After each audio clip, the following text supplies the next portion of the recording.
Where do those Nikki Haley voters go? I think that's the big question now everyone's asking, because as news broke that Nikki Haley did suspend her campaign, President Biden released this statement in part, quote, Donald Trump made it clear he doesn't want Nikki Haley's supporters. I want to be clear, there is a place for them in my campaign.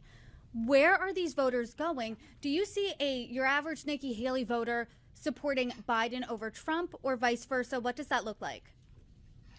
First of all, I saw that statement from the president's campaign. I think it was smart, right? I mean, he needs to try and gather up, some sort of right-leaning independents, maybe some moderate Republicans to cobble together a coalition. Because let's face it, Joe Biden's losing right now.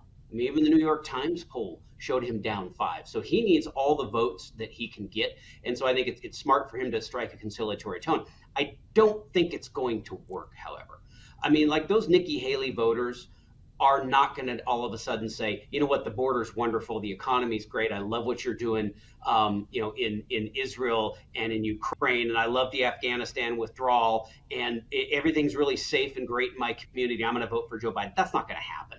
I mean, I think it's smart for Biden to swing for the fences with it, but I think at the end of the day, these are Republicans, many of whom have voted for Donald Trump in the past, and if they had an alternative, they got the chance to voice their opposition to Trump, to say, I like this sort of brand of republicanism a little bit better. But at the end of the day, this has now become, moving into the general election, it's a referendum on the last 4 years of the Biden presidency. And there aren't very many Republicans of any stripe, or even right-leaning independents of any stripe, that are now going to go and cast their ballot for Joe Biden. I just don't see it happening. Nikki Haley, in her speech where she was suspending her campaign, she didn't say she was supporting and endorsing the former president. However, after she dropped out, Senate Minority Leader Mitch McConnell did say that he now endorses former President Donald Trump. What do you make of that endorsement?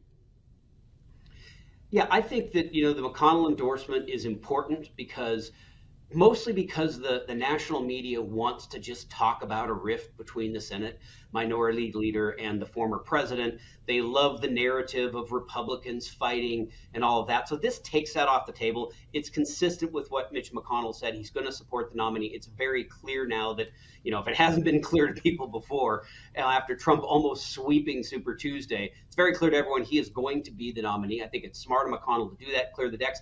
I think Nikki Haley should do it too. There's no reason not to.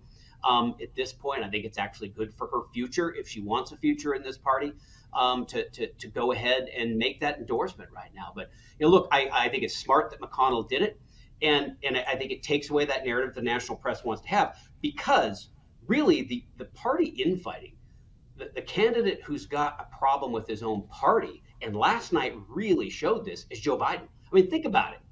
20% went to uncommitted, sort of like none of the above versus Joe Biden in Minnesota, a state that he has to win, a state that could be in play with those sorts of numbers. We saw what happened to him in Michigan, where undeclared, got into the double digits. And we saw that time and time again. There were several states last night where somebody other than Joe Biden, a nameless, uncommitted line on a ballot, got double digits against a sitting United States president.